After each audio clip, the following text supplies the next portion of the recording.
자, 오늘은 그 매뉴스크립트 작성에 대해서 한번 이야기해 볼게요. 매뉴스크립트 작성을 시작하기 전에 내가 포닥이었을 때 포닥 지도 교수님이었던 알버트 제이 포네이스 박사님이 굉장히 유명한 연구자이시거든요. 근데 이제 이분이 그 제가 한국의 교수가 돼서 들어간다고 하니까 이런 핸드라이팅을 간직하고 계시더라고요. 그리고 이걸 프린트해서 저한테 주셨어요. 근데 이제 요 내용이 뭐냐면, 알버트 푸니스 박사님이 이렇게 하버드에서 트레이닝 끝나시고 NIH의 시니어 사이언티스트가 되시고 나서, NIH의 이제 PI가 되시고 나서 첫 논문을 써가지고 투고를 하는데 이게 잘 억셉이 안 되더래요. 그래서 그 논문을 NIH의 시니어 사이언티스트였던 분한테 이렇게 되게 유명하신 분이라고 했는데 내가 누군지 이름을 잊어버렸어요. 그분한테 보여드리고 보여드렸더니 다음과 같은 편지를 써서 주셨다고 하더라고요. 그게 요거예요. 여기 보면 뭐 dear R 이렇게 써 있죠. 그리고 여기 보면 센텐스나 이런 게 디스커넥트가 되어 있고 오거나이즈가 되어 있지 않고 뭐 이런 소리를 했죠. 그래서 문장의 흐름이 톱 센텐스에서부터 서포팅 스테이트먼트 되고 그게 이제 서로 연결되어야 된다. 뭐 그리고 이제 서머리 스테이트먼트로 이렇게 이제 진행이 돼야 된다. 이렇게 이야기를 하셨다고 하더라고요. 또 그러면서 그 논문 라이팅이 단순하게 그냥 내가 알고 있는 거를 쭉 서술하는 게 아니고 이게 오거나이즈 된 스트럭처로 되어 있는 거다라는 거를 강조해 주셨어요. 네, 그리고 논문 라이팅이 이렇게 에 대한 이제 중요성을 이런 식으로 말씀해 주셨거든요. 그래서 저도 이 편지를 간직하고 있어요. 그래서 논문 글쓰기는 논리적인 스토리텔링이 중요하다. 이 점을 인지하고 우리 시작을 해보도록 하겠습니다. 그래서 논문 작성을 하기 위해선 뭐 아무 때나 논문 쓸 수 있는 게 사실은 아니고 내가 하고 있는 결과가 어느 정도 80% 이상 완성이 돼서 그림이 완성이 되어 있어야 돼요. 그림이 어느 정도 제공이 되어 있어야 돼요. 그러니까 내가 그림 1, 2, 3, 4, 5, 6, 7에서 1부터 7까지 모든 그림들이 적어도 중요한 이 방향성을 나타내는 중요한 스토리를 나타낼 수 있는 그림들이 어느 정도 제시가 되고 그리고 그 스토리를 바탕으로 내가 그거를 표현하는 거기 때문에 그림 완성이 굉장히 중요하다. 예. 그리고 이 그림 완성이 100%가 됐었을 때 논문을 쓰는 게 어려운 게, 이 논문을 쓰다 보면 논리적인 그 그림 배열에 대해서 논리적인 흐름이 끊기거든요. 예, 끊길 수밖에 없어요. 그렇게 되면 추가 재실험이 필요하기 때문에 어차피 그 100% 그림을 만들어 놓고 논문 쓴다는 거는 불가능하니까 내가 어느 정도 충분한 그림이 만들어졌다면 논문을 써서 그 중간에 그 논리적인 흐름이 끊기지 않는지를 확인하는 게 중요하다. 그리고 여기 보면 어 그리고 이제 그림 배열을 내가 이렇게 1부터 7까지 했더라도 논문을 작성하다 보면 그 스토리텔링 상에서 그림의 배열이 바뀔 수도 충분히 있거든요. 그렇기 때문에 첫 번째 만들어진 어, 그림의 흐름을 바탕으로 논문을 쓰지만 하지만 그 논문을 쓰다가 이 배열이 바뀔 수도 있다. 예. 그리고 일격 통합 구조를 만들고 그 만든 것으로 이제 논문을 작성하는 거기 때문에 이 필겨를 통해서 내가 스토리를 만들어야 한다. 그러면 이제 그 다음부터 해야 될 작업은 내가 이제 피겨를 만들었으면 내가 여기서 주장하고 싶은 핵심 개념들이 그 그림을 통해서 나오잖아요. 그 그림을 통해서 나오는 핵심 개념들을 5개에서 6개를 선정해야 돼요. 요게 이제 우리가 논문에다 쓸 때 키워드를 쓰게 되어 있는데 논문 투고할 때나 아니면 논문 타이틀 페이지나 또는 이제 초록 뒤에다가 키워드를 쓰게 되게 있는데 그 키워드에 해당될 내용들이겠죠. 그리고 이제 키워드가 정해지면 이 키워드 5개, 6개를 가지고 타이틀을 만드는 거예요. 단 여기서 중요한 거. 보통 많은 사람들이 초록을 대충 적어놓고 그거를 그 챗GPT한테 던져놓고 이제 타이틀을 작성하라고 하는데 챗GPT한테 타이틀을 작성하라고 하면 대부분 서브 타이틀로 주거든요. 근데 서브 타이틀은 웬만한 저널에서는 가급적 선호하지 않기 때문에 서브 타이틀을 사용하지 않은 문장 형태 또는 프레이스 형태로 만드는 게 중요합니다. 이게 서브 타이틀 하시면 안 돼요. 그리고 이것도 사람들마다 이제 차이가 있겠지만 나는 가급적이면 문장 사용을 선호하지 않고요. 간결한 프레이즈로 구성하는 걸 좋아해요. 그리고 여기 있는 키워드를 조합해서 어차피 타이틀을 만드는 건데 이 주어는 그러니까 맨 처음에 나오는 단어는 주어라기보다는 맨 처음에 나온 단어는 이 키워드 중에 가장 중요한 내가 저자 리더들이 제일 기억하고 싶은 그 단어를 이용해서 맨 첫 단어를 선택하는 게 중요하다. 그리고 이 타이틀에는 절대 모듈레이트, 어소시에이트, 롤 오브, 이펙트 오브와 같은 중성적인 표현은 절대 쓰면 안 된다. 그래서 내가 타이틀만 봐도 이 논문이 뭘 말하는 거다. 뭐 어떤 이게 뭐 증가시키는 거다, 감소시키는 거다, 뭐 서프레션 하는 거다, 뭐 이런 현상에 이게 이제 중요한 역할을 하는 거다. 등등등의 역할을 할 수 있도록 확정적인 표현으로 해야 한다. 그리고 이제 러닝 타이틀이라는 거는 타이틀을 쓰게 되면 러닝 타이틀도 반드시 쓰게 되어 있는데요. 이 러닝 타이틀은 50 레터스예요. 워드가 아닙니다. 그러니까 50 캐릭터죠.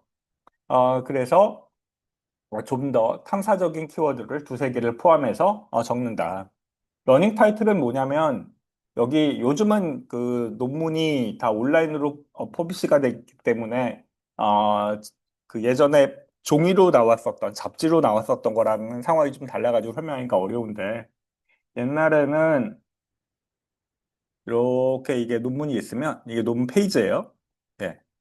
그리고 이제 글이 이렇게 쭉 있고, 뭐 그림이 있고, 요 글이 이렇게 있겠죠? 그리고 여기 페이지 넘버가 있고, 여기에 이 논문을 뜻하는 이 논문에 대한 제목이 아주 간결하게 적혀 있어요. 예. 그걸 그 프린트된 저널을 보면 알겠지만, 요걸 러닝 타이틀이라고 합니다. 그러니까 요 자리에 들어갈 수 있는 이 공간이 굉장히 협소하기 때문에 러닝 타이틀은 50 레터스 이하로 또는 50에서 75 레터스 이하로 적도록 되어 있어요. 자, 그리고 그, 자, 어, 원고 작성 순서. 이거는 포네이스 박사님이 제가 포닥할 때 포네이스 박사님 방에 들어가면 요거를 이제 논문 작성을 이렇게 하는 거야 라고 적어주셨었던 걸 갖고 온 건데, 뭐, first things first. 데이터 정리, 전체 개요 작성, 그리고 핵심 포인트 정리하고 공동저자 및 책임자와 그 핵심 포인트가 일치하는지, 핵심 포인트가 뭔지, 또 스토리가 뭔지를 검토한다. 그리고 그 상세한 결과 설명을 위해서 아웃라인을 작성한다. 요 말은 뭐냐면 나는 이렇게 하거든요. 그러니까 피겨 1의 제목, 피겨 2의 제목, 피겨 3의 제목, 피겨 4의 제목, 피겨 5의 제목. 이게 피겨들마다 서 타이틀을 정해 놓으면 이 전체적인 구조를 알게 되고, 스토리 라인을 알게 되고, 그리고 이걸 가지고 이 초록을 어떻게 적어야 될지가 결정이 돼요. 그렇기 때문에 제일 중요한 건 그림을 나열하고 그림의 서브 타이틀을 정한다. 그리고 서브 타이틀을 1번부터 7번까지 쭉 리스트업을 해서 거기서 키워드를 뽑아내고 그 키워드를 뽑아낸 걸로 타이틀을 정하고 이 여기서 정한 거를 확장시키는 게 초록이다. 예. 그리고 이제 내가 후보하고 싶은 저널들을 보고 있으면 뭐 가이드 for author라고 있거든요. 거기 가보면 이 논문의 양식을 어떻게 할지 뭐 얘네들을 뭐 이렇게 되게 짧게 해서 숏 커뮤니케이션으로 할지 아니면 그 풀 아티클로 하면서 여기에 이제 뭐 서로 본론 결론을 다 들어가게 할지 이런 것들을 정하게 된다. 그리고 여기서 바탕으로 이제 스토리가 아니까 서론과 결과, 디스커션, 메소드를 작성한다. 네, 이렇게 하시면 돼요. 요거 조금 더 구체적으로 뒤에 나오니까 그때 얘기를 더 해볼게요. 그리고 나는 학생들한테 문서 작성을 할 때, 논문 작성이든 모든 문서를 작성할 때 반드시 연, 월, 일, 그리고 내가 이 파일 이름만 봐도 이게 뭔지를 알 수 있도록 내용을 확인할 수 있는 키워드로 파일을 만들려고 하거든요. 제일 나쁜 게 여기 보통 뭐 아래 한글이든 아니면 뭐 MS 워드든 파일을 만들면 내 문서 이렇게 돼 있잖아요. 이게 내 문서 1, 내 문서 2, 내 문서 3 이렇게 해버리는데 그러면 그 파일이 뭔지를 알려면 그거를 클릭해서 열어봐야 돼요. 이거 되게 번거로우니까 내가 이런 만들어 놓은 것처럼 파일만 봐도 아 이건 2024년 2월 22일 날 요 그 논문에 대한 해당되는 그림을 만든 PPT다. 이렇게 알 수 있도록 요 파일 이름을 직관적으로 파일이 뭐다라는 거를 나타낼 수 있도록 키워드로 네이밍을 해야 한다. 그리고 이전 여기 보면 요 파일이 같은 파일이 되게 여러 개가 있잖아요. 이거는 그 이것도 이제 우리가 이제 공부를 하는 사람들이든 또는 이제 전문성을 갖고 있는 직업을 하면 반드시 필요하게 된 게 절대 우리는 예전에 만들어 놓은 버전에 새로 오버라이트를 해서 예전 파일을 없애지 않는다. 예, 이거는 철칙이에요, 철칙. 왜냐하면 내가 예전에 만들어 놓은 파일 중에 그 내용들이 더 적합한 경우들이 굉장히 많거든요. 예, 그러면 내가 여기다가 파일을 오버라이트 해버리면 예전에 내 생각들이 지워져 버리는 거예요. 예, 그러니까 예전에 내가 생각했었던 내용도 그대로 간직하려면 반드시 저장을 해라. 반드시 내가 새로운 내용을 업데이트했었을 때 업데이트된 내용을 담고 있는 파일로 새로 만들어라. 이거 굉장히 중요하니까 반드시 기억을 해주세요. 그리고 내가 이렇게 파일 이름을 연, 월, 일로 만들려고 하는 건 이렇게 이제 이름으로 정렬을 하면 이게 시간 순서대로 쭉 정렬이 돼요. 예, 이거 굉장히 편하거든요. 그러면 이 중에서 어느 파일이 가장 최신 파일이라는 걸 금방 알기 때문에 이거를 뭐 뒤에 1, 2, 3, 4, 5, 6, 7 이렇게 숫자를 만드는 경우도 있지만 저는 이렇게 연도별로 이 연, 월, 일 그리고 내용으로 이렇게 파일을 만드는 거를 선호합니다. 어, 또 이제 매뉴스크립트를 쓰다 보면 그러면 당연히 이렇게 오래된 파일들이 쭉 나오겠죠. 여기 보면 여기 똑같은 파일이지만 여기 요 파일이 있고 슬래시 내 이름이 있는 게 있잖아요. 이거는 저희 학생이 만든 거고 여기에 내가 감수를 해서 내가 검토한 버전은 또 내 이름을 집어넣고요. 또 여기 보면 제 학생이 만든 거고 내 학생이 만든 거에 내가 감수한 버전이죠. 그리고 어, 이 그림을 만들고 다른 사람이 이렇게 또 감수한 버전이죠. 이런 식으로 누가 감수했다라는 거를 수정했다라는 거를 이런 식으로 바꿔놔야지 최신 파일이 혼동되지 않고 이렇게 중복된 파일들이 생기는 일을 최소화할 수 있어요. 그리고 이제 매니스크립트 작성을 하면 폴더 내에 이런 파일들이 굉장히 많을 거잖아요. 그래서 이제 오버라이트를 안 하고 새롭게 파일을 만드니까. 그렇게 되면 여기서 뭐가 최신 파일인지 굉장히 헷갈리거든요. 그러니까 반드시 매니스크립트 하는 폴더에 올드 폴더를 만들고 여기에 이전 파일들은 여기다 다 두고 항상 최신 파일만 이 매니스크립트 아예 존재할 수 있도록 그렇게 계속 관리를 해야 한다. 예. 안 그러면 이거 되게 헷갈려요. 예. 최신 파일을, 제일 업데이트된 파일을 알기 위해서 막 이것저것 다 클릭해보기가 되게 번거로우니까 이런 습관을 기르는 게 좋을 것 같습니다. 자, 그리고, 예, 어, 자, 여기 알버트 포니스 박사님이 항상 얘기하셨었던 그 논문 작성 시의 지침들입니다. 논문은 스토리여야 한다. 서로는 내가 알고 있는 그 분야에 있는 내용을 쭉 설명하는 게 아니고, 사실 내가 폐암에 대해서 쓴다. 아니면 내가 이제 엠브로닉 스템셀에 대해서 쓴다. 라고 하면 마우스 엠브로닉 스템셀에 대해서 쓸 내용이 얼마나 많겠어요? 근데 그 중에 대해서 다 쓰는 게 아니고요. 그 엠브로닉 스템셀에 대해서 내가 공부하려고 하고 있는 특정 주제나 특정 방향이 있을 거잖아요. 그 방향에 대해서 쓰는 게 서론이에요. 예. 그러니까 단순한 정보의 나열이 절대 아니고 내가 주장하려고 하는 바에 그 근거를 내 주장이 아닌 다른 사람들이 한 논문을 갖다 놓고 내 연구가 이렇게 해서 중요해라고 보여주는 과정이 그 서론이다. 이거 뒤에 한 번 더 나올 거예요. 그래서 논문은 스토리여야 한다. 그리고 그 가능하면 한 번 쓸 때 제대로 써라. 이게 왜 그러냐면요. 매뉴스크립트 초안을 작성해 놓고 이거를 또 고쳐야지라고 하다 보면 논문을 우리가 똑같은 내용을 내가 쓴 논문이지만 두세 번, 세 번 이상 읽어보면 그 내용이 눈에 안 들어와요. 그리고 내가 이런 문장을 썼나라는 생각도 들어요. 그런 거를 리더스 퍼티그라고 하거든요. 이게 실제로 많이 일어나요. 그러니까 내가 쓴 문장이 눈에 들어오지 않아서 읽기가 어려워지는 과정이 있으니 절대 가능한 논문에 대해서 완성도를 높여라. 그리고 단락 구성은 여기 아까 전에 맨 처음에 이렇게 핸드라이팅에서 얘기했던 것처럼 주제문, 논리적인 설명, 요약, 그리고 다음 단락으로 이어지는 전환 문장으로 만들 수 있도록 노력을 해라. 이거는 특히 결과 부분에 해당할 때 그 결과 1, 2, 3, 4, 5, 6, 7이 그 논리적인 점핑이 없이 쭉 이어지는 것처럼 얘기할 수 있도록 하기에 굉장히 필수적이니까 꼭 습관을 들었으면 좋겠어요. 그리고 그림 설명, 설명은 결론이 아닌 서술적이어야 한다. 그리고 핵심을 흐리는 지나치게 기술적인 상세 설명은 피해라. 메소드는 메소드에 쓰는 겁니다. 또는 인트로는 인트로 쓰이는 거예요. 그림 설명은 리설트이니까 리설트 부분에 인트로를 쓰면 안 돼요.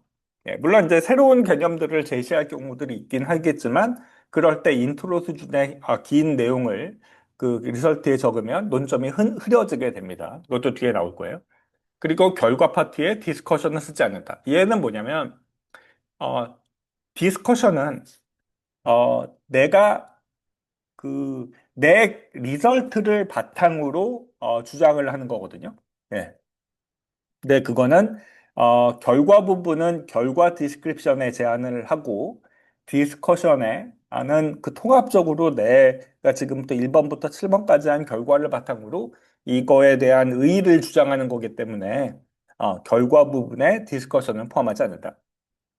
그리고 이거 되게 중요한 말이에요.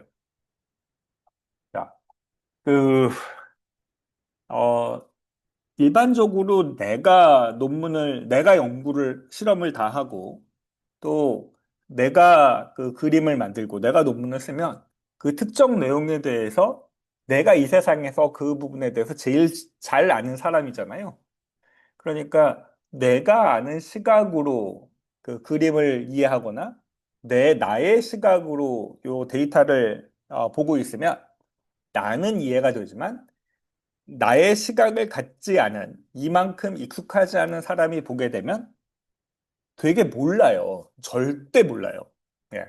그러니까 내가 안다고 내가 그림을 이해할 수 있다고 다른 사람이 이해할 수 있다는 생각을 버려라. 가급적이면 어, 그, 내가 그림을 만들 때 어떤 이 분야의 전문가가 아닐지라도 이 그림이 무슨 내용이다라는 것을 알 수 있을 수준으로 굉장히 쉽게 만들어야 한다.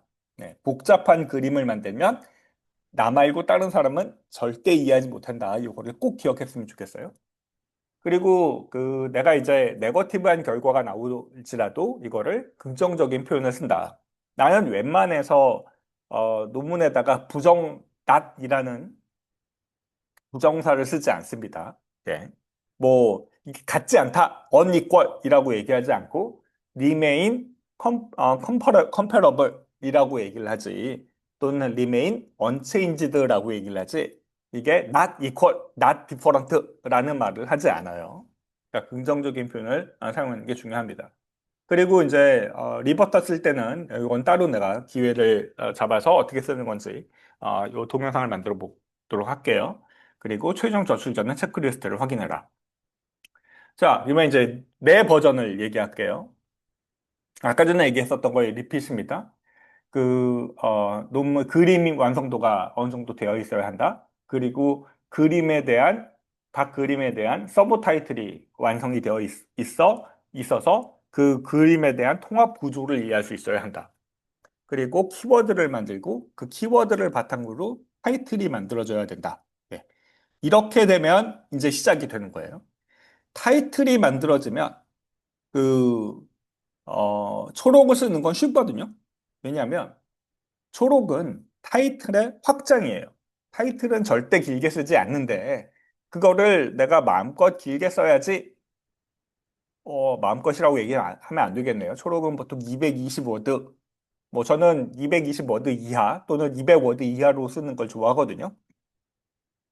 그런데 그 저널들에 따라서 이런 초록의 그 자수 제한을 굉장히 엄격하게 하기 때문에 예, 뭐, 심지어는 이렇게 150워드 이렇게 정해져 있는 경우도 있어요. 그래서, 초록을 길게 쓰는 습관을 피해야 합니다. 그러니까 언제나 석신트하게 내가 얘기하고 싶은 간결하게 쓸 수 있는 습관을 길려야 해요.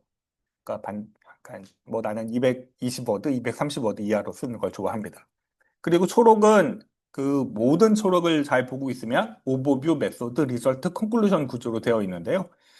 초록이 내가 투고하는 저널에 따라서 초록을 포매티드 앱스트랙트로 요구하는 데가 있고요. 언포매티드 앱스트랙트로 요구하는 데가 있어요. 포매티드 앱스트랙트 같은 경우는 임상 관련된 저널들이 대부분 포매티드 앱스트랙트의 요건을 따르는데요. 포매티드 앱스트랙트하고 언포매티드 앱스트랙트의 차이는 그냥 이 초록 구조에 오버뷰, 메소드, 리설트, 컨클루션이라고 하는 시작 부분을 표현하면 포매티드 앱스트랙트이고요. 그거를 지우면 언포매티드 앱스트랙트라고 생각하면 편해요. 그러니까 이 말은 내가 포매티드든 언포매티드든 이 구조를 가져야 한다라는 이야기와 같은 이야기예요. 그래서 다만 unformatted abstract 같은 경우는 이 메소드 부분을 자세하게 적을 필요가 없기 때문에 이 메소드 부분을 최소화하고 리설트나 콘클루션 또는 뭐 시그니컨스 부분에 조금 더 강조를 할 수가 있습니다.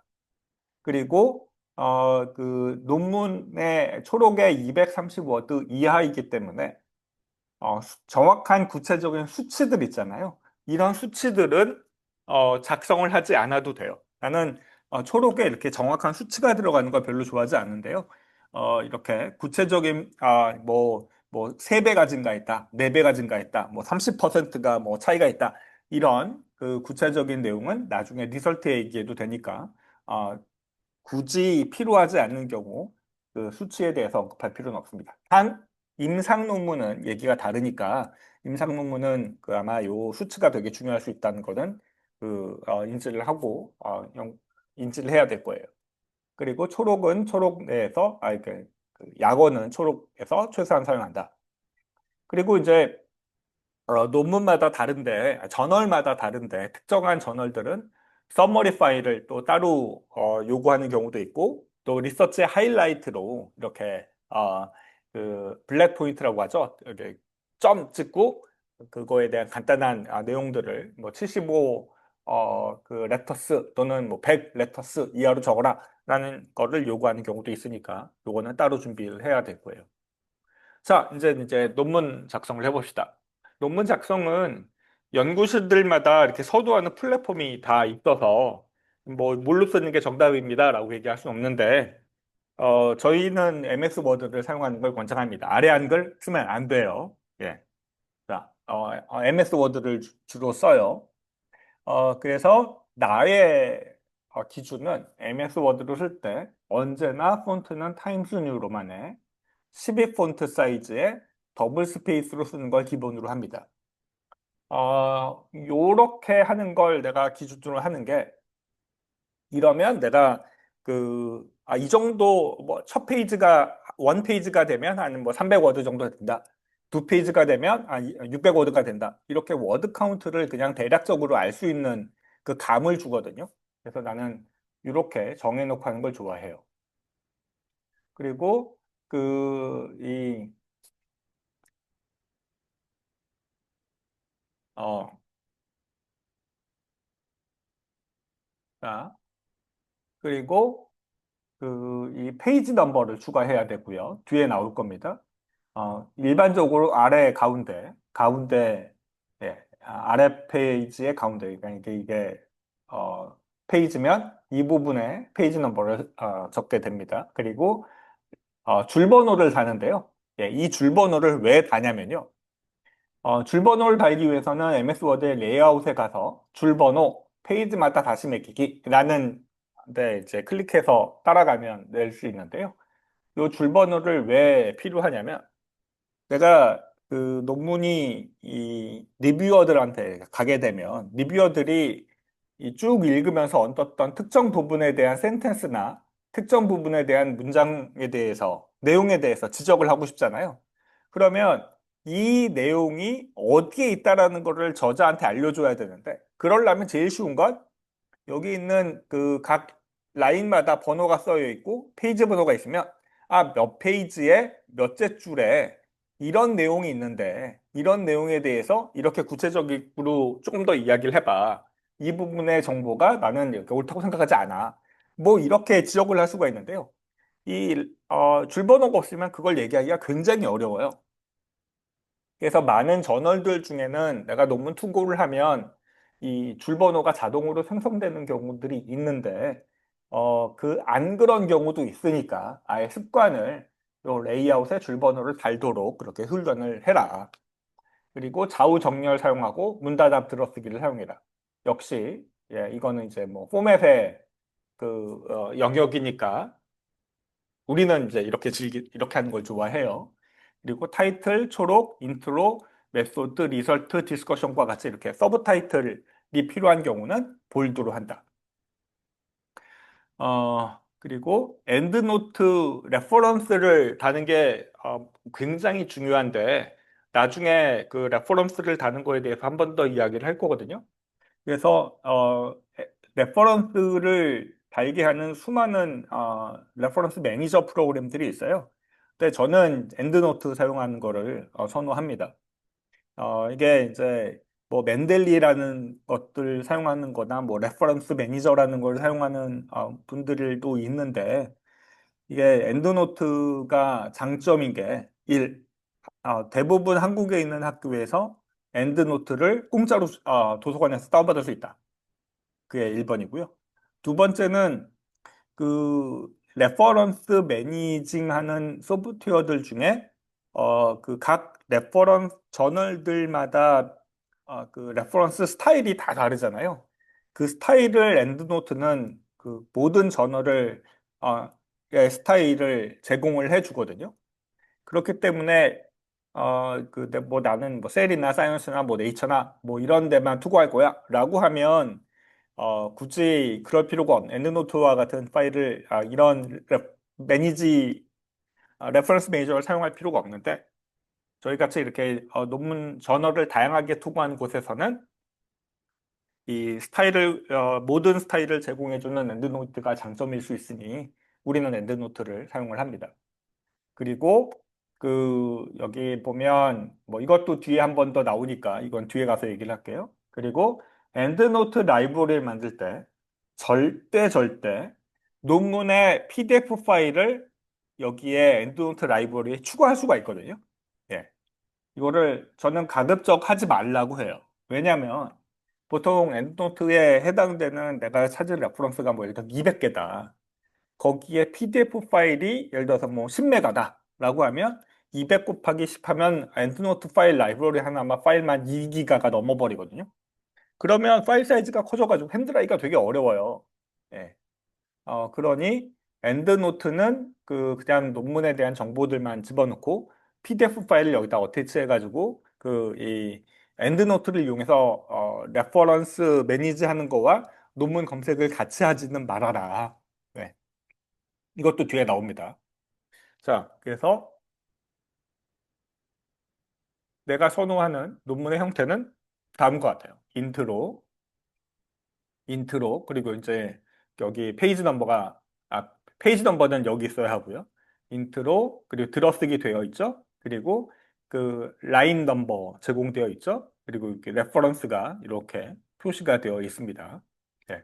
그리고 머티리얼스 앤 메소드, 서브 타이틀 그런 이제 볼드로 되어 있죠. 자, 그러면 인트로를 이야기해 볼게요.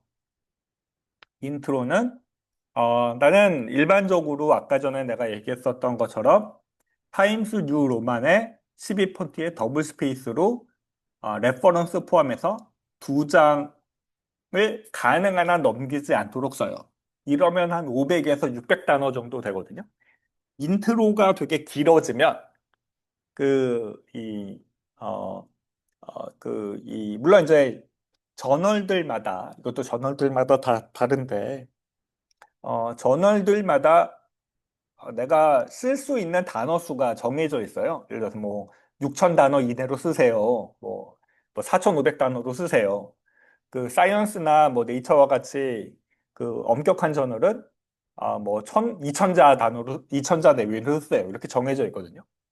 근데 거기에 내가 여기 인트로를 왕창 써버리면 이거 나중에 그 내용을 줄이려고 굉장히 어렵단 말이에요.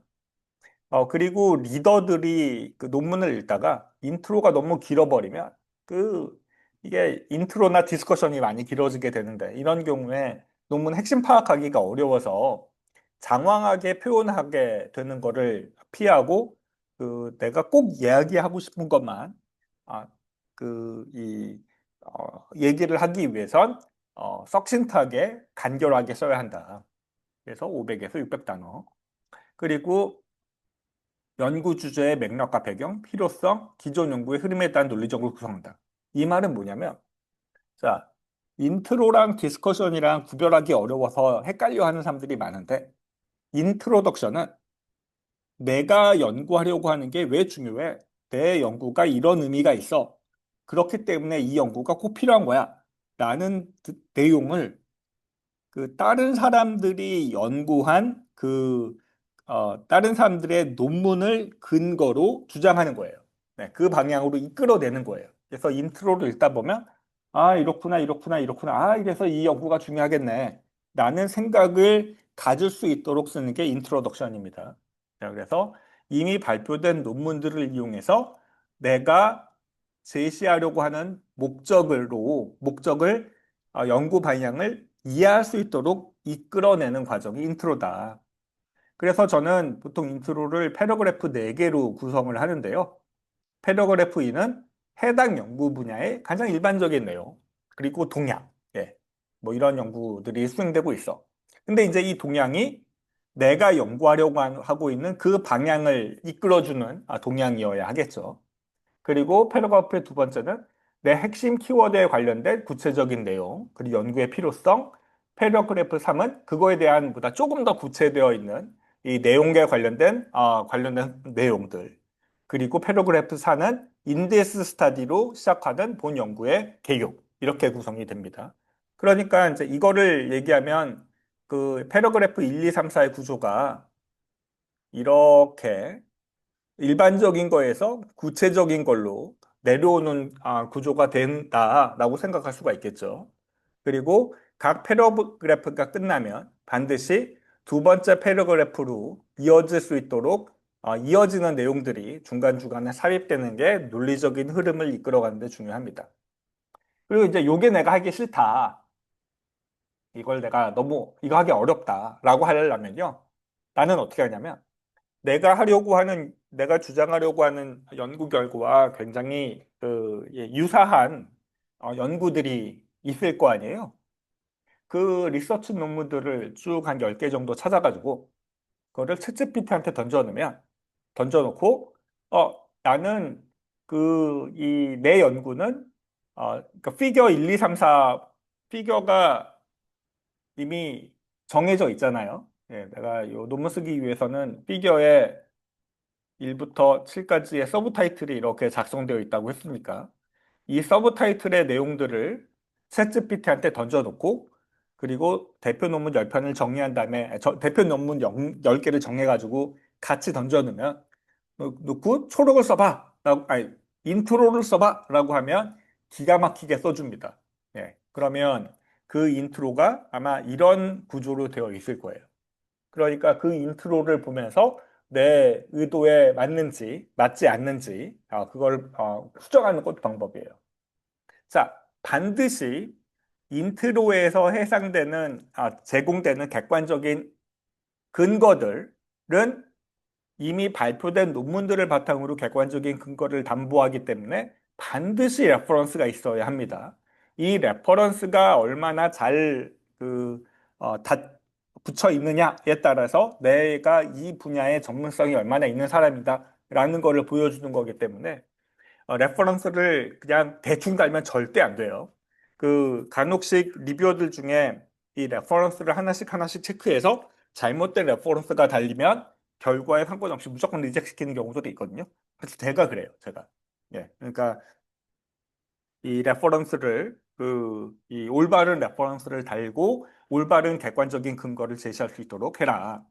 그리고 이 챗GPT에서 인트로 쓰라고 하면 이 레퍼런스도 달아주는데 그 레퍼런스를 믿으면 절대 안 됩니다. 예, 왜냐하면 챗GPT는 라지 랭귀지 모델 특성상 할루시네이션이라는 과정이 따라오기 때문에 이 근거가 없는 내용들을 만들어낼 수가 있다는 걸 잊지 말고 내가 챗GPT가 작성한 그 근거들을 이게 실제로 있는 근거인지 꼭 확인을 하고 넘어가야 합니다. 이거 되게 중요해요. 자, 그리고 인트로덕션, 약어의 경우 DNA, 이것도 역시 내가 아까 전에 한 얘기와 동일한 이야기인데 나는 이 연구를 수행한 사람이잖아요. 그래서 이 내용에 대해서 너무나 잘 알고 있단 말이에요. 그래서 이 약어들이나 이런 것도 우리 실험실에서 교수님하고 얘기할 때 그 약어들을 네 못 알아는 거 얘기 안 하고 쭉 이야기하는 습관을 갖고 있을 거예요.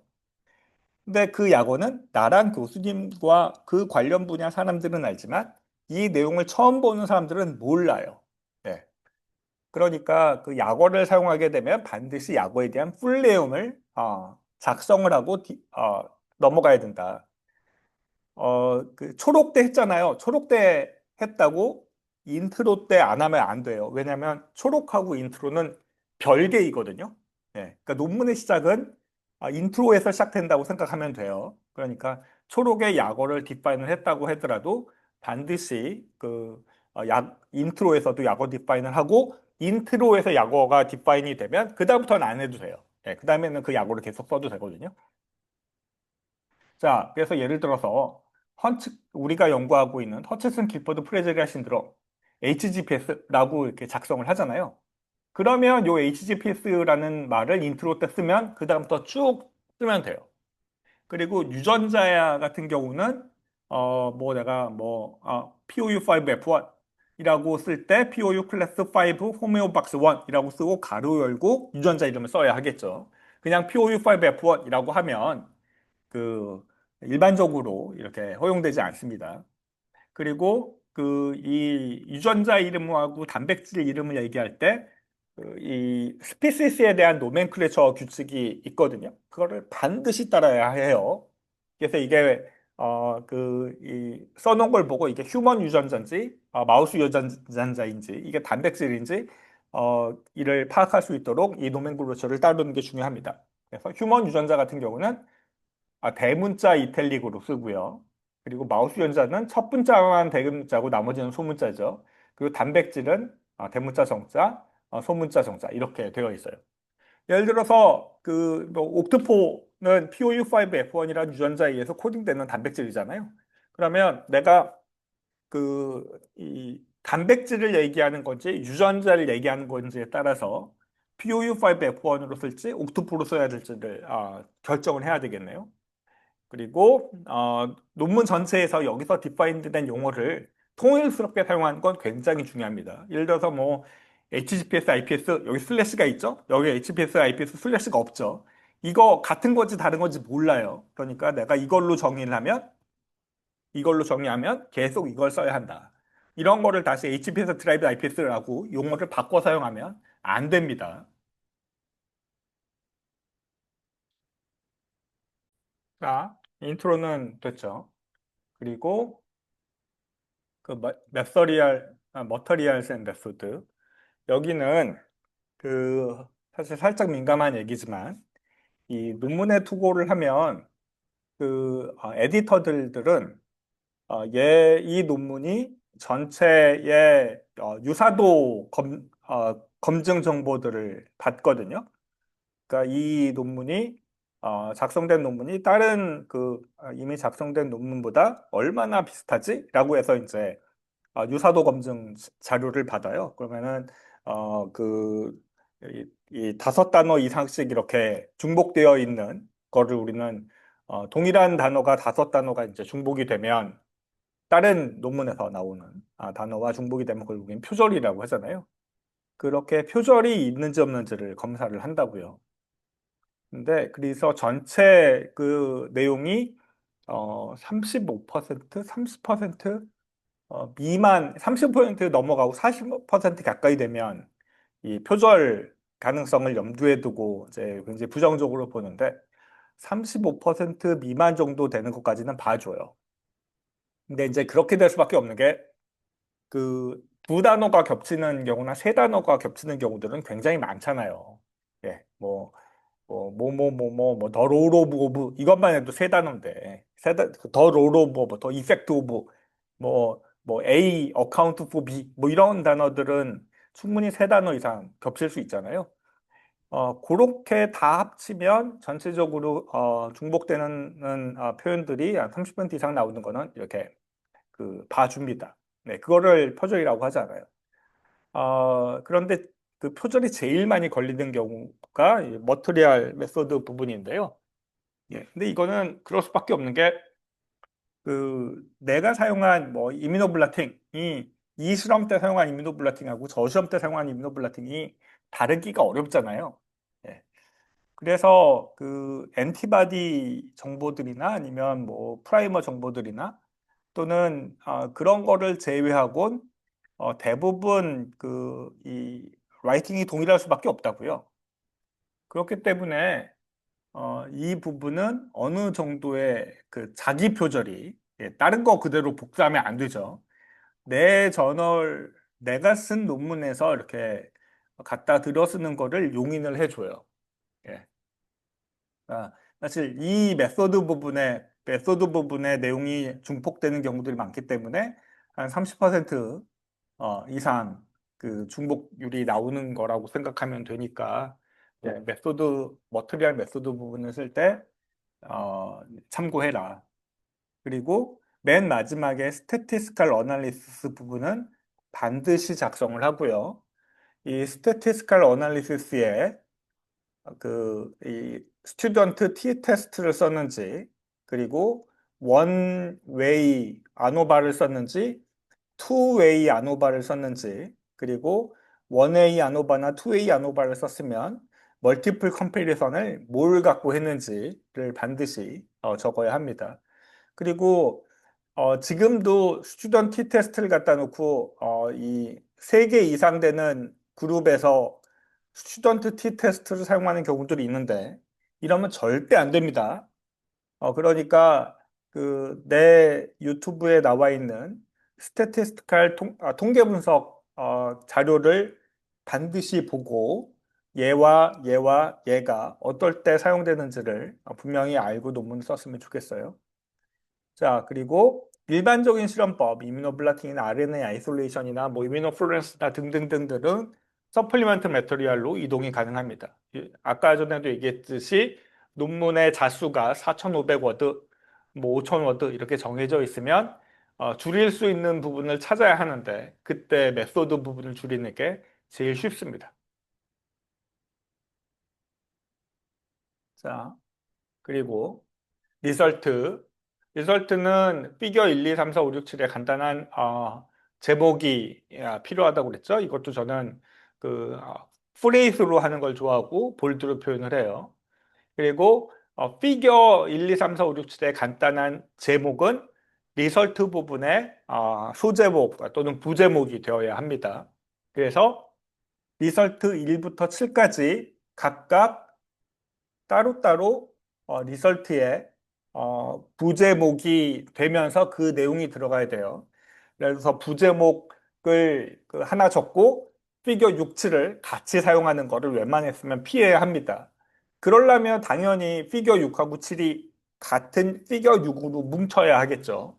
예, 그러니까 그 리설트의 섹션이 나눠져 있는 건 그 각각의 독립되어 있는 피겨를 설명하기 위한 거니 반드시 그 이 피겨의 제목과 그 리설트의 섹션 부제목이 동일해야 하고 그거에 따라서 나열해야 한다.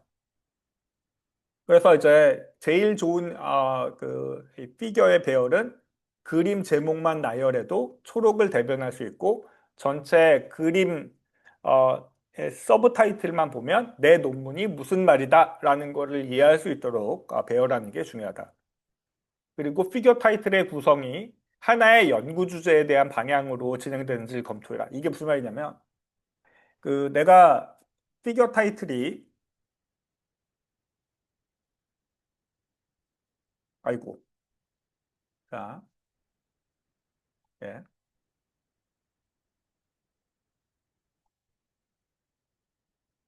자 피겨 이게 아이고 이게 무슨 말이냐면 내가 피겨 타이틀을 이렇게 작성을 했어요. 그러니까 전체 타이틀을 이렇게 작성을 했어요. 그러면 피겨 1부터 피겨 7까지 1부터 7까지 이렇게 전개가 될 거잖아요. 그런데 간혹씩 이 전개 중에 요 전체 내용과 관계없는 결과들을 이렇게 집어넣는 경우들이 있거든요.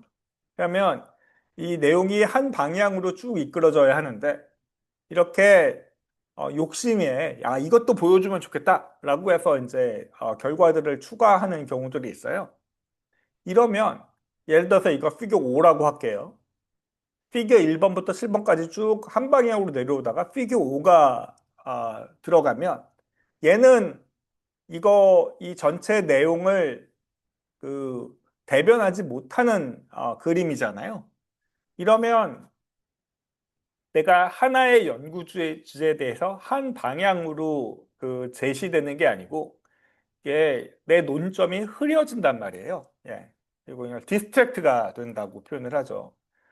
요렇게 되는 경우가 있으면 얘는 과감하게 삭제해야 돼요. 예, 여기다가 이 동문에다 집어넣으면 안 됩니다. 예. 그러면 요 피겨 5가 들어가 있는 이 결과들이 의미가 퇴색되어 버리거든요. 그러니까 이런 도출되어 있는 내용들이 있는지 검토한다. 그리고 그 피겨 1이 그려지면 피겨의 서플리먼트 피겨 S1도 만들어질 수 있잖아요. 피겨 1과 피겨 S1의 차이는 피겨 1에 나왔었던 내용들 중에 중복되는 실험이나 아니면 검증 실험이나 그런 경우들은 그 또는 이 피겨 1에 사용되는 모델들에 대한 내용들을 서플리먼트로 바꿀 수 있다. 그리고 우리가 이제 논문을 읽다 보면 피겨 1을 피겨 1 부분을 설명한 리설트를 보면 내 머릿속에서 피겨 2는 뭐가 나오겠네 라고 예상이 되죠. 또, 또 피겨 2나 피겨 3를 읽고 나면 피겨 4나 피겨 5가 뭐가 나오겠다 라고 예상이 되잖아요. 내가 예상을 할 수 있는 또는 내 논문을 읽는 사람이 다음 내용은 뭘 얘기하겠네 라고 생각되는 그 순서로 논문 배열하는 게 제일 좋아요. 예. 그게 사람들이 논리적인 흐름을 따라간다라는 걸 대변할 수 있거든요. 그러니까 피겨들의 배열은 그이 분야의 전문가가 아니더라도 이 피겨 1을 보면 다음 피겨가 뭐가 나올 거라고 예상할 수 있는 그 방향성을 가지고 진행한다. 자, 그리고 피겨 1 시작이 제일 어려워요. 예, 물론 인트로 부분에 내가 이 실험이 왜 중요해라고 쭉 나열을 했지만 그거를 아주 간략하게 축약하고 이거를 연구하기 위해서 내가 모델을 이렇게 만들었어 라고 얘기하는 그 시작이기 때문에 피겨 1의 시작이 제일 어렵습니다. 그리고 2, 3, 4, 5, 6은 그다음부터 쉬워요. 왜냐하면 피겨 1에서 얘기했었던 내용을 이어받아서 피겨 1의 결과에 따라서 피겨 2의 실험 디자인을 이렇게 하고 이렇게 보여줬어 라고 얘기하면 되기 때문에 그다음부터는 쉽거든요. 그리고 피겨에 보면 패널 있죠. 피겨 1, A, B, C, D, E 이렇게 패널이 있는데 요 A, B, C, D의 패널 순서는 결과 서술 순서대에 대해서 따라와야 돼요. 예, 그러니까 이 말은 피겨 1A를 얘기하다가 C를 얘기하고 B를 얘기하면 안 된다는 거죠. 반드시 피겨 순서는 A, B, C, D 순서로 이 진행 방향으로 가야 한다. 그러면 피겨에 1A를 설명하고 B를 얘기 안 한 다음에 C를 가는 것, B와 C의 순서를 내가 고려하지 않고 집어넣었다는 얘기예요. 그럴 땐 내가 피겨를 순서를 바꿔야죠. 그리고 서플리먼트 피겨 1 A, B, C도 있을 거잖아요. 예. 그러면 모든 그 내 리서트 섹션에 피겨 1의 그 서브 패널들 A, B, A부터 뭐 E까지 요 내용들이 모두 다 언급이 되어야 합니다. 예. 그리고 서플리먼트에 있는 피겨 패널들도 내 리서트 부분에 모두 언급이 돼야 돼요. 예. 언급이 안 되는 피겨가 있으면 안 됩니다. 그리고 내가 피겨 1을 얘기하고 있는데, 또는 피겨 3을 얘기하고 있는데, 3 내용에서 4, 5, 6에 나올 내용을 미리 언급하지 않는다. 예, 이것도 역시, 내가 순서를 잘못 만든 게 되는 거죠. 내가 피겨 3을 작성할 때는 내가 알고 있는 내용은 피겨 3까지, 피겨 1에서 2, 피겨 3에서 내가 얘기하고 있는 데까지만 아는 식으로 써야지 피겨 4, 5, 6에 대해서 내가 알고 피겨 3을 쓰는 식으로 하면 안 됩니다. 예. 자, 여기 보면 이 패널에 있는 ABCD들이 모두 다 리설트 부분에 언급되는지 확인해라. 그리고 작성할 때 그 A is associated B, 그 A control B와 같은 중성적인 표현은 자제해라. 이 말이 뭐냐면 A와 B와 연관성이 있어요 라고 얘기하면 이 연관성이 파지티브한 연관인지 네거티브한 연관성이 있는지 모르잖아요. 역시 A 컨트롤 B, B 컨트롤 A 이것도 마찬가지예요. 이게 네거티브하게 증가시키는지 감소시키는지 모른단 말이에요.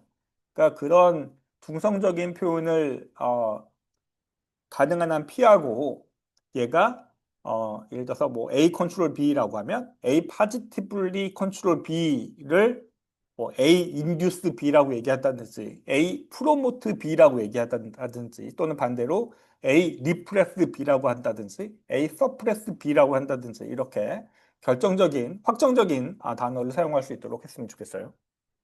자, 그리고 여기 그 리설트를 작성하다 보면 틀림없이 새로운 개념들을 설명할 필요가 있거든요. 그래서 이제 그 개념을 또 실험법이나 뭐 모델을 설명하기 위해서 그 레퍼런스를 추가하면서 사용할 수가 있는데 그럴 경우에 너무 장황하게 쓰지 않는다. 네, 그러면 그건 인트로에 썼어야 될 내용들이겠죠. 그리고 디스커션에 써야 할 내 의견이나 이 결과를 바탕으로 하는 추측성 내용을 기술하지 않는다.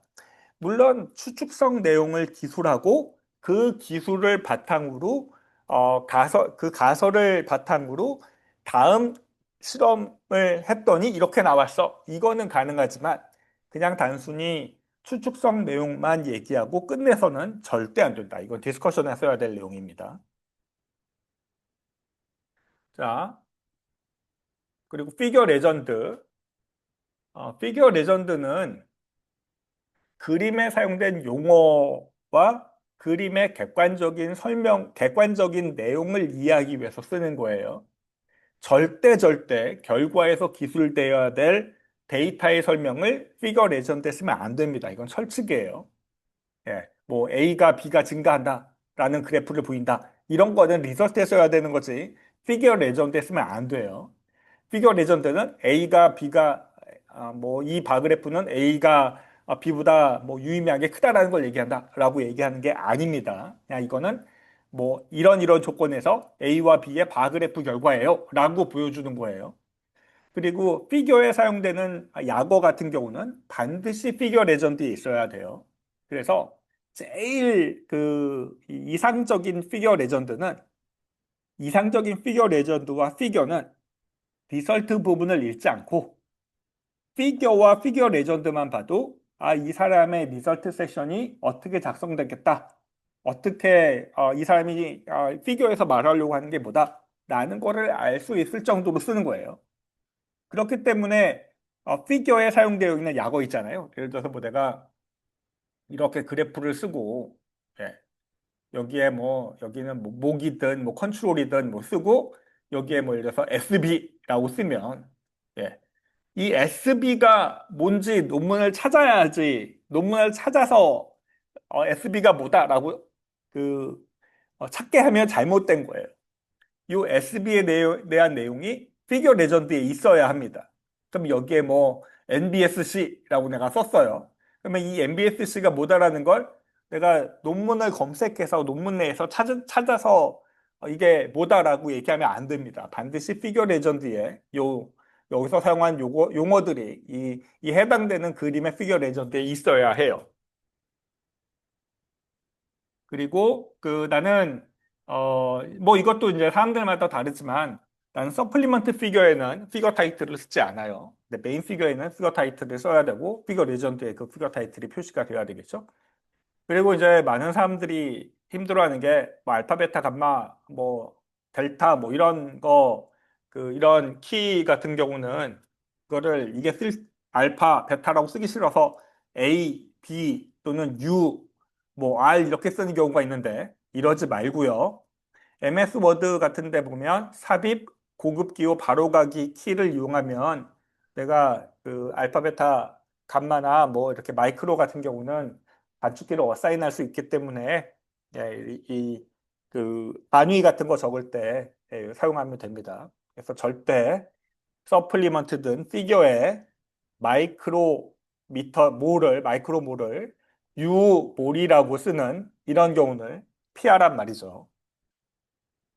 그리고 이것도 역시 피겨 레전드는 공통된 용어들이나 아니면 뭐 실험실에서 바그래프를 그릴 때 뭐 이렇게 사용되는 이런 피겨 레전드들이 정해져 있기 때문에 그런 연구실에서 나온 논문들을 챗GPT한테 왕창 훈련시키고 피겨를 업로드하면 피겨 레전드도 써줍니다.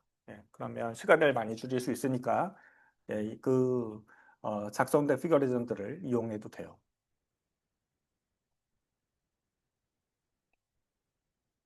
자, 그리고요. 디스커션. 이게 제일 어려워요. 제일 어려워요. 논문 중에 가장 심사숙고가 필요한 부분이다. 이게 이제 논문의 하이라이트고 꽃인데, 내가 사실 우리 이 논문을 쓰는 사람을 어서라고 하잖아요. 예. 그러니까 창작자의 고통을 느낄 수 있는 분야예요.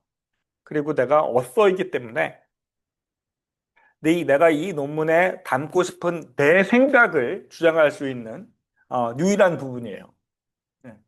네. 그래서 이것도 역시 나는 2페이지 이상 쓰지 않거든요. 그러니까 500에서 600단어 정도 쓰는데 이 디스커션을 굉장히 장황하게 쓰는 사람들이 있는데 그러면 리뷰어들이 엄청 짜증내고 되게 부정적으로 얘기하게 됩니다. 그러니까 디스커션은 길게 쓰면 안 돼요. 그래서 저는 600단어 이상 쓰는 걸 좋아하지 않아요.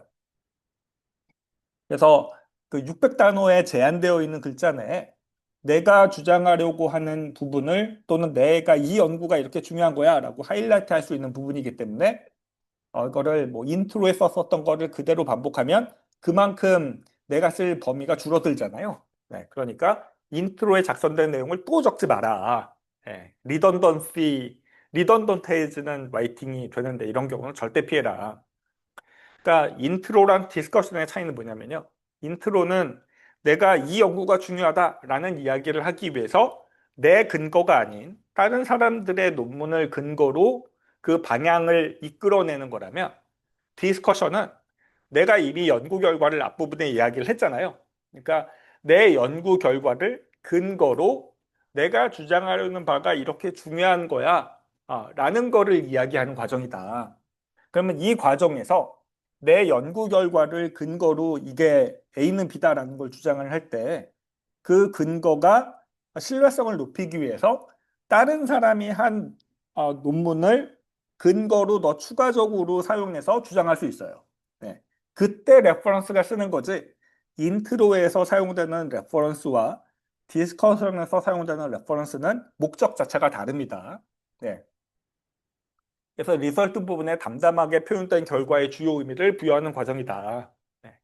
그리고 이 논문에서 내가 이 논문에서 제일 중요하게 생각하는 하이라이트를 3개, 4개 정도 뽑을 수 있잖아요. 내가 이 실험한 모델이 새롭다. 또는 이 모델에서 지금까지 발견되지 못했었던 이 현상을 봤다. 그리고 그게 새로운 기전이다. 이런 중요한 핵심 포인트가 있을 텐데 그 핵심 포인트를 각 단락의 주제어로 삼고 그걸 확장시키면 돼요. 예. 그리고 간혹시 이 리뷰어들이 너 이런 거 이거 모델에 이런 한계가 있잖아. 또는 너가 이거는 안 했네. 여기까지만 보고 뒤는 안 했네. 라고 지적할 수가 있잖아요. 그러니까 그럴 때는 이 연구의 한계 또는 모델의 부족함 또는 이제 미흡한 부분은 다음에 이거를 더 발전시킬 거야. 어, 그래서 이 논문에서 이런 부분에 리미테이션 있는 거는 인정해. 라는 부분을 살짝 언급을 하면 리뷰어가 그 부분을 갖다는 공격하지 않아요. 네. 그러니까 리뷰어들의 비판 가능성 있는 부분을 선제적으로 한계 및 해석을 제시하는 것도 방법입니다. 자, 그래서 이것도 역시 인트로, 리설트 부분과 관련 연구 논문 5개, 6개를 챗GPT에 던져놓고 내가 주장하고 싶은 요 하이라이트 3, 4개를 챗GPT한테 알려주고 나서 디스커션 써보세요 라고 하면 아주 잘 써줍니다. 그 디스커션을 바탕으로 업데이트하면 돼요. 그리고 역시 챗GPT에서 제공하는 그 근거들 뭐 다른 논문들을 근거로 주장을 하는데 그거 반드시 확인해 봐야 됩니다. 아까 전에 할루시네이션이라고 얘기했잖아요. 그래서 그 잘못된 경우들이 굉장히 많아요. 그리고 기타 필요한 내용들이 있는데 이런 거는 가이드 포 어서를 찾아보면 데이터 어베일러빌리티를 어떻게 쓴다, 억널리지먼트를 어떻게 쓴다, 에틱 어프로벌, 어서 컨트리뷰션, 컴패티 인터레스트 스테이트먼트 등등등을 어떻게 쓰라고 자세히 설명되어 있으니 그거를 이용하면 됩니다. 자, 그리고 레퍼런스 추가를 해야 되는데 이거 레퍼런스 정말 중요하거든요. 이거 대충 적으면 절대 안 돼요. 인트로덕션은 내가 아까도 얘기했지만 논문 전반에서 논문 관련된 내용에서 이미 알려져 있는 사실들, 그러니까 이미 논문으로 발표되어 있는 내용들을 현지용으로 써야 되겠죠. 그 논문들을 레퍼런스를 이용해서 내 연구 방향을 주장하는 거라고 그랬잖아요. 그러니까 여기 논문에 사용되는 레퍼런스가 얼마나 적절하냐가 그 분야에 내가 얼마나 전문성이 있다라는 걸 나타내는 증거가 돼요. 네. 그래서 이 레퍼런스를 그 관련 분야의 전문가들이 인정하지 않는 레퍼런스를 사용하는 순간 나는 내 주장은 그만큼 힘을 잃는 거죠. 그러니 대표성이 인정되는 레퍼런스를 사용해라. 그러면 대표성이 인정되는 레퍼런스를 어떻게 할 수 있냐? 뭐 내가 이 분야의 전문가라면 그 분야에서 인정되는 논문들은 내가 알고 있을 테니까 그걸 사용하면 되고 그게 아닐 경우에 구글 스칼라에 가서 관련된 내용을 검색하면 이 구글 스칼라는 인용수가 나오잖아요. 인용수가 예를 들어서 300개, 500개 또는 10,000개 이런 거 넘어가는 저널들이 수두룩할 텐데 그러면 이렇게 인용수가 많다라는 건 그만큼 이 분야에서의 대표성이 인정받았다라는 증거죠. 그러니까 그런 논문들을 사용하면 돼요. 그리고 논문 제목으로 판단하지 말고 그 논문의 최소한의 초록이나 리설트를 확인해서 그 관련된 내용들이 실제로 언급이 되어 있는지를 꼭 확인해야 합니다. 간혹씩 이게 논문 제목만 보고 나서 괜히 한번 인용했다가 그 내용이 레퍼런스에 반대로 표현되어 있거나 아니면 실제 결과가 아닌 경우들이 종종 있거든요. 이렇게 되면 저도 이제 리뷰어 할 때 이런 경우들을 보는데요. 그러면 나는 에디터한테 따로 이 편지를 따로 씁니다. 얘는 이 분야의 전문가가 아니야. 그러니까 이 사람이 한 거에 대해서 전체적으로 난 다 의심돼. 라고 해서 이제 리젝을 시켜버리니까, 예, 잘못된 레퍼런스를 다는 건 치명적이라고 생각하면 됩니다. 절대 그러면 안 돼요. 그리고 특정 분야에 굉장히 제너럴한 내용을 표현을 한다. 예를 들어서 렁 캔서의 테라피틱 마우스 엠브로잉 스템셀의 셀프 리뉴얼에 관련된 거 이런 거 얘기할 때는 굉장히 제너럴 하잖아요. 이럴 때는 이제 리서치 아티클이 아닌 리뷰 아티클을 그 레퍼런스로 사용할 수 있어요. 그럴 때는 리뷰드 인 땡땡땡이라고 표현해서 그 부분에 대한 포괄적인 내용을 이렇게 레퍼런스로 삼을 수 있어요. 그리고 내가 멀티플 스타디를 언급했다. 더 there is emerging studies 아니면 multiple studies 이렇게 얘기를 하면 얘는 복수잖아요. 그러니까 레퍼런스도 최소한 두 개 이상 복수가 돼야 하겠죠. 멀티플 스타디스 하고 가로 열고 레퍼런스를 하나 달면 그 말이 안 되겠죠.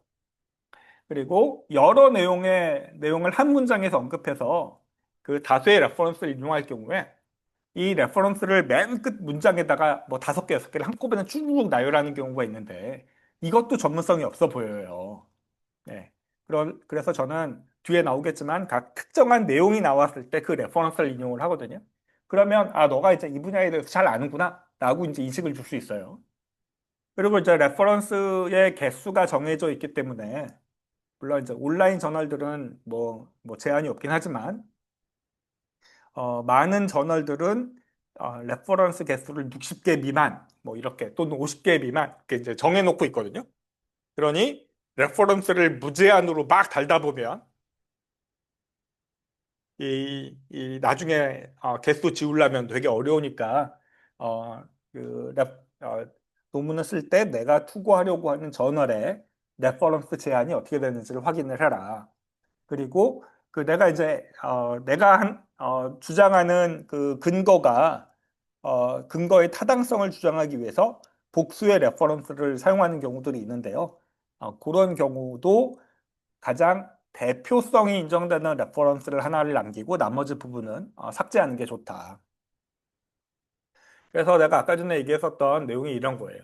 여기 보면 이렇게 레퍼런스가 달려 있죠. 네. 레퍼런스가 달려 있는데 여기 보면 여기서부터 쭉쭉쭉 쓰면서 여기 보면 이런 스타디가 이렇게 했고 요 올리고 뉴클리오타이드에 대한 레퍼런스, 크리스퍼 캐스에 대한 레퍼런스, 또 베이스 에디터에 대한 레퍼런스 이렇게 구분해서 다뤘단 말이에요. 근데 이거를 이러지 말고 한꺼번에다가 14번부터 18번까지 쭉쭉 나열을 하면 이 내용 중에 뭐가 뭘 말하는 건지 몰라요. 예. 그러니까 내가 해당되는 내용에 해당되는 그 부분 끝부분에 레퍼런스를 달면 전문성 있어 보입니다. 쟤는 이 바닥에 대해서 정말 잘 아는구나 라는 이미지를 줄 수 있어요. 말이 나왔으니까 우리 그 레퍼런스 관리하는 거에 대해서 잠깐 이야기해 볼게요. 자, 나는 논문을 읽고 나면 그 논문 파일을 그냥 우리가 논문 파일을 다운받으면 거기에 이상한 코드로 되어 있고 막 이상한 글씨가 써 있잖아요. 그 파일 이름을 보면 내가 이 논문의 내용이 뭔지를 꼭 열어봐야지 알 수 있단 말이에요. 네. 그러니까 논문을 읽고 나면 그 논문의 파일 이름을 반드시 파일 이름만 봐도 이 논문이 무슨 논문이다라는 걸 알 수 있도록 내가 이해할 수 있는 단어로 파일을 바꿔가지고 저장을 해 놓으세요. 그리고 나는 그 리서치 아티클이나 리뷰 아티클을 두 개를 구분해서 이렇게 저장을 해 놓습니다. 그리고 리뷰 같은 경우는 여기 아티클이든 뉴스든 프리뷰든 리뷰든 이런 앞에다가 단어를 달아서 리서치 아티클과 구별을 해놔요. 그리고 리서치 아티클의 폴더와 리뷰 아티클 폴더를 구분해서 저장해 놓습니다. 네. 이게 왜 필요한지 뒤에 가면 알 수 있어요. 이렇게 저장을 해 놓고요. 저는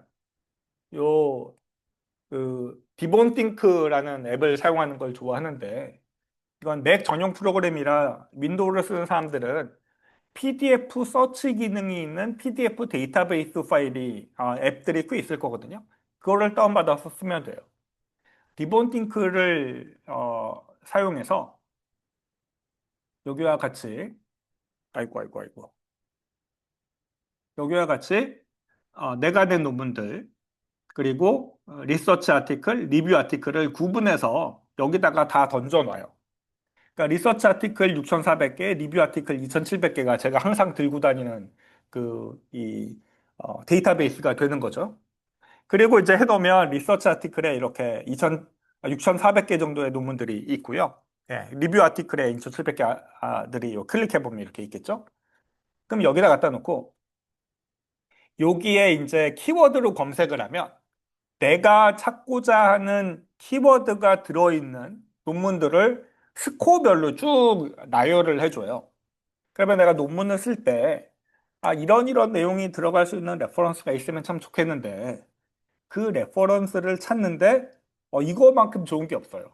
왜냐면 내가 읽어봤었던 논문들이기 때문에 내가 이런 내용들이 해당되는 논문이 뭐다라는 걸 우리가 어렴풋이 기억은 하고 있지만 그 논문들을 새로 찾기가 어렵잖아요. 네, 그럴 땐 이 디본팅크를 이용하면 내가 얘기하려고 하고 있었던 근거의 논문들을 찾기가 굉장히 좋습니다. 특히 그 특히 이렇게 요 키워드를 사용을 할 때 뭐 파셜 리프로그래밍이라고 해서 요 단어, 요는 지금 두 개의 단어로 되어 있잖아요. 이거를 이제 요 따옴표를 이용해서 파셜 리프로그램이라고 하면 이 파셜 리프로그램이라고 라는 단어가 들어있는 모든 논문들이 쭈루룩 리스트가 돼요. 그리고 이제 그 저널, 그 내용의 요 논문을 가보면 이 파셜 리프로그래밍이라고 표현되어 있는 그 부분이 이렇게 하이라이트가 돼서 표시가 되고 이 부분을 논문 끝까지 쭉 검색할 수 있거든요. 그렇기 때문에 내가 원하는 키워드가 있는 논문들을 내가 읽어본 논문들 중에서 찾을 수 있다. 그리고 여기에 보면 요 노란색 바는 여기에 보면 이거를 이 검색된 논문들을 스코어링을 해가지고 쭉 나열을 해주거든요. 그러니까 이제 파셜 리프로그래밍이라는 이 단어가 많이 들어있는 논문일수록 스코어가 높아져요. 예. 그러면 이 내가 여기다가 집어넣은 키워드가 제일 많이 언급이 되어 있는 논문이 뭐다라는 거를 금방 알 수 있겠죠. 네, 이러면 이제 이런 것들이 대표성이 있는 그 레퍼런스로 생각될 수가 있을 거잖아요. 그래서 여기 있는 저널에 가서 여기 있는 논문에 가서 이 논문 제목을 이렇게 따다가 이거를 구글 그 스칼라에다가 이렇게 입력을 해놓으면 구글 스칼라에다 입력을 해놓으면 그 논문이 검색이 되고 여기에 이제 인용이라고 따옴표가 되어 있죠. 이거를 클릭을 하면 이런 창이 떠요. 여기에 엔드노트라고 클릭을 하면 이런 스칼라 EMW 파일이 다운이 받아지는데 이거 그냥 더블 클릭하면 요 레퍼런스가 자동적으로 엔드노트 라이브러리에 추가가 돼요. 네. 이런 식으로 엔드노트의 라이브러리를 만들어냅니다. 엔드노트에서 펍메 가가지고 거기서 논문 타이틀로 검색해도 되는데 얘네들이 바보같이 논문 타이틀 검색이 잘 안 돼요. 예, 오류가 나는 경우들이 많아요. 음. 또는 PMID 넘버로도 그 엔드노트에서 검색할 수가 있는데 그러면 PMID 넘버를 또 알아야 하잖아요. 이것도 귀찮거든요. 요게 제일 쉽습니다. 그러니까 내가 인용하고 싶은 논문을 제목을 알게 되면 그거를 구글 스칼라에다 때려놓고 여기에 있는 인용의 엔드노트 파일을 다운받아라. 이게 제일 쉬워요. 자, 그리고 논문이 다 작성이 되면 전체적으로 쭉 읽어가면서 하나의 톤으로 작성되어 있는지를 확인하라. 이게 무슨 말이냐면 저자들이 여러 명이 들어가는 논문들 같은 경우는 저자들 특성상 이게 그 논문 쓰는 스타일이 다르기 때문에 원톤으로 진행되지 않거든요. 그리고 우리도 논문을 읽어보면 이게 결과 부분의 디스크립션이 갑자기 달라지는 경우들이 좀 있어요. 그거는 이제 다른 저자가 썼다는 거지. 한 사람이 쓴 게 아니고. 그러니까 그 챗GPT나 뭐 이런 걸 이용해서 그거를 원톤으로 바꾸는 것도 방법이 있고요. 그리고 챗GPT를 이용해서 교정을 보고 그거를 내용을 카피해서 갖다 붙이면 챗GPT에서 나오는 특성상 그 할루시네이션뿐만 아니라 걔들이 쓰는 이상하게 있어 보이는 표현들, 잘 실제로 논문에는 잘 쓰지 않지만 장황한 표현들 또는 현학적인 표현들이 들어가거든요. 예.